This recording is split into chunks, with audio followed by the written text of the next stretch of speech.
There was a time in society where having long hair as a guy was really cool. What made your long hair even cooler was if it resembled that of Justin Bieber. For whatever reason, girls really dug this. Actually, not for whatever reason, it kind of made sense because, it's Justin Bieber. That being the case, I realized at a very young age that to have any chance in the relationship game, I had to have some pretty cool hair. The good news for me was that I had been growing my hair out since the 6th grade, so by the time I entered high school, my hair was really, really long. But again, having long hair doesn't always equate to having cool hair. In fact, people would most always roast me for my hair. It was really, really long, like past my shoulders long, and people would always compare it to a mop. Which didn't really make sense because if you look at a mop, you would know that the dreads, or whatever you want to call it, the hair on it is white, and I had black hair. Despite the constant and crippling humiliation I endured from my peers, I continued to rock the long hair. That is until I went to work with my uncle one day, and one of his little colleagues comes over and goes, "Oh, you brought your niece to work."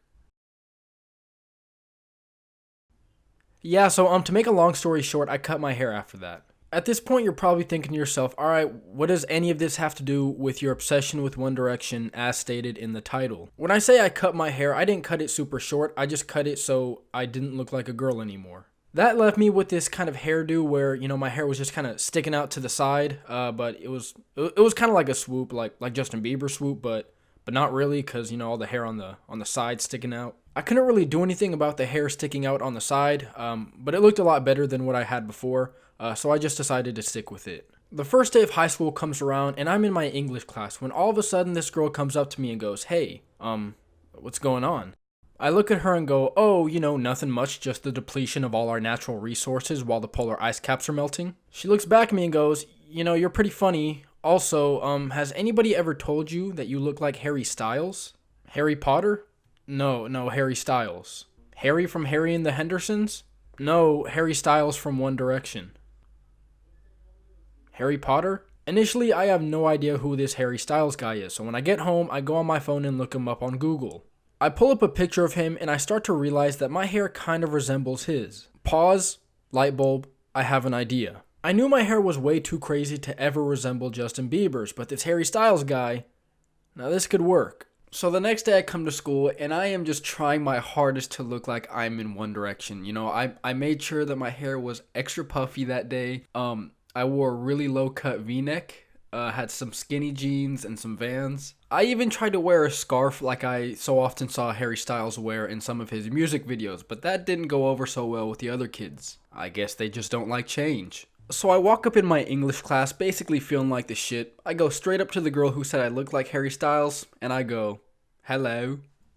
Did you just speak in an English accent?" "Crikey, mate." To make a long story short, I ended up getting her number and we ended up FaceTiming a couple times. This whole One Direction Harry Styles thing really seemed to be working out very well, so I tried to utilize it in other places rather than just in class. Which through trial and error, I found out worked in some places, and in other places not so well. Like I said in the beginning, some people just can't handle change, they can't accept it. It's not really in their agenda, but what can you do? Life is life. But after my first glimpse of success with this whole One Direction phase, I didn't stop there. The phase just only intensified by like 100-fold. I ended up buying both of their albums that were out at the time, Up All Night and Take Me Home. And if my opinion means anything in this discussion, out of both albums, while Up All Night was definitely a really good first album, definitely legendary, had some really good songs on there, I'm gonna have to go with Take Me Home as being the better of the two. And for several reasons. The first being, come on guys, just look at the cover art. It's just a couple guys having fun on a telephone booth. Can't really go wrong there. And if we're gonna get into the songs, banger after banger. We got Live While We're Young, we got Kiss You, we got Rock Me, Summer Love, They Don't Know About Us, and my absolute favorite, Little Things. I even remember after every song that they posted, I would go on my Instagram and give a review about it. And let me tell you guys, if the scarf did not go over well with the kids at school to begin with, this completely infuriated them. So you guys can see what initially started off as a stunt to pull in the babes, slowly over time turned into something more. And at this point, you guys are probably thinking to yourself, alright, Platypus, this has been funny and also kind of gay, but when did your whole One Direction phase start to end? And to keep it 100 buck with you guys, it never really ended. I mean, even to this day, I have their albums downloaded on my phone and I still listen to it occasionally. But it definitely did at a point die down in intensity. And that's because one day after PE, I was chilling with some of my friends. And one of my friends, Angelica, comes up to me and she goes, "Hey, I got a present for you." And in front of all the jocks, the basketball players, the football players, and my companions, she pulls out a One Direction shirt. And let me tell you guys, I don't think the word embarrassing really encapsulates everything I was feeling in this moment. I'm going to go ahead and use the words belittled, severe and crippling humiliation, a loss of what little manhood I had accumulated over the years. It's just really hard to put it all into words.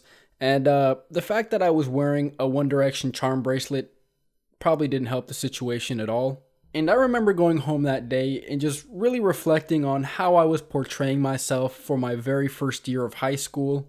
And I came to the conclusion that, yeah, while I did really like their music, I certainly did not want to be known as the One Direction freshman for the rest of my high school experience. So I'm going to go ahead and end the video here to preserve what little respect you guys probably have left for me. But I like to end all my story times with a lesson that I learned from the experience. And all jokes aside, you guys, while I definitely switched up on myself after this experience, and I might sound kind of hypocritical for saying this, I learned that you should never really care too much about what other people think about you. It's easy to judge other people based on what little information you have about them, but we have to remember that deep down, everyone has their own story. Everyone has their own personal reasons for the decisions that they make. So we really shouldn't judge other people because let's be honest, you guys, nobody's perfect. I gotta work it again and again until I